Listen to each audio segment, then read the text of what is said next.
পাকিস্তানের একসাথে 17টি জেলায় চলল অপারেশন বাম চলল পাকিস্তানের একসাথে 17টি জায়গায় বালুচিস্তান রাজ্যে। আজকে সেটা নিয়ে বিস্তারিত আসবো। নমস্কার, আমি সুকান্ত মুখার্জি, আপনারা দেখছেন ভারত বার্তা। এই অপারেশন বাম চালালো কিন্তু বালুচিস্তান লিবারেশন ফ্রন্ট, অর্থাৎ বালুচিস্তানের যে স্বাধীনতাকামী যে গোষ্ঠী আছেন সেই গোষ্ঠী থেকে কিন্তু এবার তারা সরাসরি বালুচিস্তানের আওতায় যে 17টি জেলা আছে সেই 17টি জায়গায় একযোগে হামলা চালালো। তাদের মূল লক্ষ্য ছিল পাকিস্তানের সমস্ত সরকারি প্রতিষ্ঠানগুলি, পাকিস্তানের সেনা ছাউনিগুলো, এবং তাতে প্রায় শতাধিক কিন্তু ঘায়েল হয়েছে আমাদের কাছে যা খবর। যদিও পাকিস্তানের অফিসিয়াল রিপোর্ট সেগুলো সবটা লুকিয়ে বেড়াচ্ছে এবং তারা খুঁজে বেড়াচ্ছে যে কারা হামলাটা চালালো। কিন্তু বালুচিস্তান এতটা বড় একটা রাজ্য, কারণ আপনাদের আগেই বলেছি যে গোটা পাকিস্তানের প্রায় 40-45% জায়গা নিয়ে কিন্তু হচ্ছে একটা বালুচিস্তান রাজ্য। তারা কিন্তু সরাসরি সেটাকে বলে যে পাকিস্তান অকুপাইড বালুচিস্তান, অর্থাৎ তারা কিন্তু স্বাধীনতা অনেক দিন আগেই সেটা ডিক্লেয়ার করে দিয়েছে। এখন তাদের মূল যে লক্ষ্য সেটা হচ্ছে বালুচিস্তানকে স্বাধীন করা, অর্থাৎ বালুচিস্তান স্বাধীন হয়ে গেলেই কিন্তু বালুচিস্তানকে যেই মুহূর্তে কোনো দেশ স্বাধীনতা তাদের স্বীকৃতি দিয়ে দেবে তাহলেই কিন্তু তাদের পুরো খেল খতম। কিন্তু তার আগে অবধি তারা কিন্তু ক্রমশ হামলা চালিয়ে যাচ্ছে পাকিস্তানের বালুচিস্তান একযোগে। সেইখানেই কিন্তু পাকিস্তানের মধ্যে যে বালুচিস্তান রাজ্য আছে সেই রাজ্যে আজকে সেটা তো বললামই। এবং তারপরেই যেখানে আসবো ভারতে, সেই ভারতে কিন্তু এবার যা খবর পাওয়া যাচ্ছে, আপনারা জানেন সিন্ধু জলবন্টন চুক্তি, যেটা অপারেশন সিঁদুরের আগে ভারতবর্ষ বন্ধ করে দিয়েছিল পেহেলগাঁও হত্যাকাণ্ডের পর। পেহেলগাঁওয়ে যে নির্মম হত্যাকাণ্ড পাকিস্তান চালিয়েছিল তারপরে কিন্তু ভারতবর্ষ তার প্রত্যুত্তরে সিন্ধু জলবন্টন চুক্তি বন্ধ করে দিয়েছিল। এই সিন্ধু জলবন্টন চুক্তি বন্ধ করে দেওয়ার ফলে কিন্তু পাকিস্তানে পাঞ্জাব প্রদেশ ব্যাপক পরিমাণে ক্ষতিগ্রস্ত হচ্ছে। এমনকি এখন সিন্ধু প্রদেশে জল প্রায় নেই বললেই চলে, এমন একটা পরিস্থিতিতে পৌঁছে গেছে। ঠিক এরই মাঝে এবার ভারতবর্ষ আইএমএফ থেকে লোন চাইলো এই সিন্ধু নদীর ওপর বাঁধ তৈরি করবে বলে।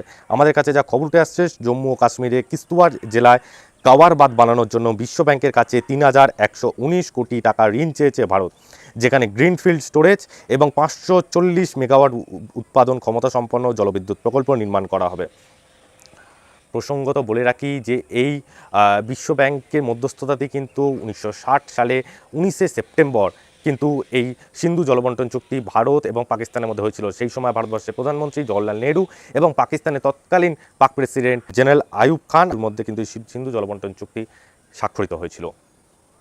অর্থাৎ আপনারা বুঝতেই পারছেন, এখন সেই বিশ্ব ব্যাংকের থেকে লোন নিয়ে কিন্তু ভারতবর্ষ বাঁধ তৈরি করতে চাইছে তাদের নিজস্ব জলবিদ্যুৎ তৈরি করবে বলে।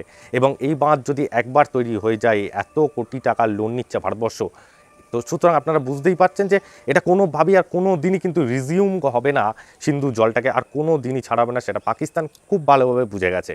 কারণ এই জলবিদ্যুৎ যেই মুহূর্তে উৎপাদন শুরু হবে ভারতবর্ষে, তখন কিন্তু ভারতবর্ষ অনেক কম পয়সায় কিন্তু তারা এই জম্মু কাশ্মীর এবং তার পার্শ্ববর্তী যে রাজ্যগুলি আছে সেখানেও কিন্তু বিদ্যুৎ সরবরাহ করতে পারবে, যার ফলে এর কিন্তু ব্যাপক লাভ পাবে কিন্তু এইটার ভারতবর্ষ। সুতরাং এইখানে পাকিস্তান যে কোনোভাবেই কোনো জল পাচ্ছে না এটাও কিন্তু নিশ্চিত। ঠিক তারই মাঝে এবার বালুচিস্তানে যেভাবে আক্রমণ শুরু হয়েছে তাতে কিন্তু যে কোনো দিন কিন্তু যে কোনো দেশ, যেমন ধরুন ইসরায়েলের মতন দেশ, তারাই কিন্তু যে কোনো সময় হয়তো দেখা যাবে যে বালুচিস্তানকে একটি স্বাধীন রাষ্ট্র হিসাবে স্বীকৃতি দিতে হবে, যেই মুহূর্তে পাকিস্তান সরাসরি ইরানের পাশে চলে আসবে। এবং সেটা হয়ে গেলে কিন্তু প্রায় পাকিস্তান একটা বড় সড়ো ক্ষতির মুখে পড়ে যাবে। তার কারণ এই বালুচিস্তান কিন্তু শুধুমাত্র একটা রাজ্য নয়, এই বালুচিস্তানে কিন্তু ব্যাপক পরিমাণে ইনভেস্টমেন্ট আছে চীনেরও।